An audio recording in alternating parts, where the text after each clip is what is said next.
Bonjour, merci beaucoup. En fait, je participe à ce forum. C'est un forum, un contre-sommet, selon les documents qui m'ont été envoyés. C'est un contre-sommet par rapport au grand forum qui devrait tenir les grandes multinationales et les banques sur les matières premières. Donc, ils vont parler de leurs matières premières, certainement comment avoir beaucoup plus de matières premières. Et nous sommes là pour dire, mais que bénéficie réellement la population dans tous ces pays où on va extraire les matières premières? Est-ce que la population en bénéficie? Et ça c'est clair, la réponse est non. Moi je viens de la République démocratique du Congo où je suis paysan et on sait comment le multinational exploite le minerai et quelles sont les conséquences. La guerre par exemple par rapport au coltan, colombo-tantanite, hein, le minerai utilisé dans le téléphone. Cette guerre a déjà fait 6 millions de morts au Congo. D'ailleurs, nous parlons de génocide oublié. Personne n'en parle. On dit oui, les Congolais, ils s'entretuent entre eux. Mais on sait bien que c'est l'exploitation des minéraux. Les coltans, on en a besoin. Aucun Congolais n'utilise les coltans. Les coltans, c'est dans le téléphone, c'est dans la caméra, c'est dans le laptop et tout cela. Et les Congolais sont en train de mourir. Parce que, comment il faut appeler, les rebelles, les Congolais qui soutiennent la guerre ou qui font la guerre, vendent ce minerai pour pouvoir s'acheter les armes. Donc voilà un peu. Donc pour nous, parler des matières premières, c'est vraiment parler malheureusement de la pauvreté du Congolais et parler de la pauvreté de l'Afrique. Hein, les ressources naturelles, les matières premières. Il y a la terre aujourd'hui qui est aussi qui pose problème. Les Chinois ont acheté 100 000... Enfin, ils n'ont pas acheté, ils ont signé un accord avec l'État congolais. 100 000 hectares pour planter le palmier à huile. Et ça, ce n'est pas pour consommer, c'est pour faire le carburant. Est-ce que nous, on a besoin de ces contrats-là? Et pendant ce temps, l'État congolais importe de l'huile de palme de la Malaisie. Comment? Au lieu de planter le palmier à huile pour produire l'huile de palme et consommer ça au pays, on va planter le palmier à huile pour faire le carburant que nous n'allons pas consommer puisque les Congolais, la majorité n'a pas de voitures. Donc voilà un peu la situation. Mais est-ce que aussi le palmier à huile doit être planté par les Chinois? Est-ce que les Congolais, nous-mêmes, nous ne pouvons pas planter le palmier à huile? Donc c'est tout un problème.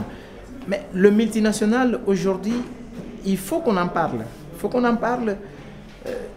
Je prends l'exemple de tous les pays d'Afrique, de l'Amérique latine ou bien de l'Asie. Le pays dit pays pauvre très endetté.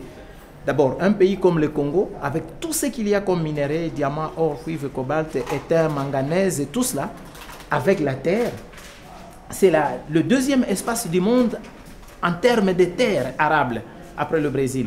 C'est le deuxième espace du monde où il y a de l'eau, après l'Amazonie au Brésil. Et voilà un pays comme celui-là. On demande à ce que la population accepte que ce pays soit pauvre et très endetté. Et on accepte et on fait la fête, on dit notre pays aujourd'hui est devenu pauvre et très endetté, c'est intéressant. Alors, quel est le lien avec le multinational? Lorsque nous acceptons, les dirigeants congolais acceptent qu'on est pauvre et très endetté, ces gens-là annulent la dette, tous ceux qui nous ont endettés illégalement annulent la dette et en contrepartie, le Congo doit libéraliser le secteur minier. Et vous verrez dans les différentes lois au Congo, on dit ce sont des lois pour attirer les investisseurs, des lois incitatives aux investissements. Donc, on met l'État congolais devant une situation et le peuple congolais pour dire vous avez accepté cette loi parce que vous avez des députés. Mais quels députés? Et c'est comme ça que le multinational vient pratiquement piller les ressources en prenant légalement les différentes lois qui sont votées. Et au Congo, ça fait 6 millions de morts, 2 millions de déplacés, 2 millions de déplacés et des femmes violées à cause de ces minéraux. Donc, quand vous portez une caméra, vous portez un ordinateur, vous avez un téléphone portable, posez-vous la question d'où vient le coltan?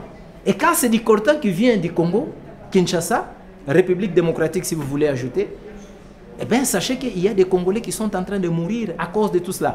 Mais il n'y a jamais eu de multinationale poursuivie pour cette exploitation des minéraux. Je prends l'exemple de la Suisse. Le rapport des Nations Unies en 2002 citait la compagnie de transport suisse, Air Suisse, qui transportait avec Sabena belge le minerai du sang au Congo. Curieusement, à la fin, nous apprenons que Air Suisse est tombé en faillite, Sabena en Belgique est tombé en faillite, et pourtant nous attendions à ce qu'il y ait des procès en Suisse contre ces entreprises qui ont transporté le minerai de guerre, le minerai de sang. Non, non, on nous dit que ces compagnies sont tombées en faillite. Voilà le problème. Donc ça fait mal. Mais malheureusement, c'est comme ça que les capitalistes sont en train de piller dans le monde. Et puis, justement, par rapport à cette situation-là, est-ce que dans la population congolaise, il y a une organisation, une résistance qui se met en place? Oui, il y a des résistances. Je peux prendre encore un exemple d'une entreprise allemande, Danzer. Danzer, c'est une entreprise allemande qui exploite le bois au Congo par sa filiale qui est au Congo, Siforco. Et Siforco, là, Danzer, donc Siforco est au Congo, coupe le bois, fait arrêter le paysan qui résiste, on les envoie en prison, parce que ces paysans disent, mais quels sont nos droits dans l'exploitation de cette forêt? Mais Danzer est lié à une entreprise qui est installée en Suisse, ici. Mais les Congolais sont souvent arrêtés au Congo parce qu'ils réclament leurs droits par rapport à l'exploitation de la forêt. C'est ça la résistance.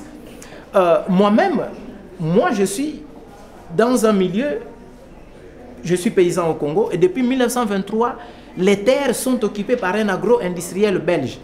Hier, cette entreprise s'appelait J. Valenker. Nous avons des gens qui sont toujours arrêtés parce que nous réclamons nos terres. Nous disons il nous faut de la terre. Et beaucoup de gens sont arrêtés à cause de cette réclamation. Curieusement, cette entreprise en Belgique, maintenant cette entreprise venait de disparaître. Et carrément, l'entreprise a changé le nom, avec le même personnel, avec le même machine, mais l'entreprise J. Valenker a disparu dans ma contrée et c'est devenu une autre entreprise. Mais nous résistons. Et c'est comme ça d'ailleurs que nous avons initié une émission à la radio qu'on appelle Concertation Paysanne, en Kikongo, Fongo de Mimvati, Concertation Paysanne. Et moi-même, je fais des émissions à la radio et à la télévision, des émissions de veille de conscience en Lingala, à Kinshasa, Congolais Téléma, qui veut dire Congolais lève-toi, mets-toi debout, déjà le nom l'indique, et Congolais Fongola Miso à la radio, qui veut dire simplement Congolais ouvre tes yeux. Donc c'est pour vous dire qu'il y a des mouvements de résistance, les résistances sont là. On irait même plus loin, je n'encourage pas l'usage des armes. Mais quand vous entendez parler de mouvements Maï-Maï au Congo, à l'est du pays, c'est très souvent de mouvements, de vieux mouvements de résistance. Maï-Maï veut dire tout simplement des Congolais qui s'élèvent, qui prennent les armes et qui disent « Ah oui, mais nous allons affronter ceux-là qui viennent piller ». Le mouvement Maï-Maï. Bon, maintenant ça a pris une autre connotation parce qu'il y a des gens qui donnent de l'argent pour que ça soit mis dans le pillage des ressources naturelles. Mais c'était des mouvements qui résistaient contre le pillage à l'époque. Donc c'est pour vous dire qu'il y a beaucoup de mouvements de résistance. Il y a des mouvements de résistance. Dernièrement, il y a Areva, le président français qui est venu pour 2 heures signer un contrat sur l'exploitation d'uranium au Congo. L'uranium dont on s'était servi pour bombarder Hiroshima et Nagasaki à l'époque. On a fermé cette mine d'uranium depuis. Et aujourd'hui, cette mine est cédée à Areva en France. Il y a des journalistes qui ont posé la question. Je vous assure qu'aujourd'hui, ces journalistes sont encore arrêtés. Pour vous dire que la résistance existe. On en parle peu, mais elle existe. Elle est là.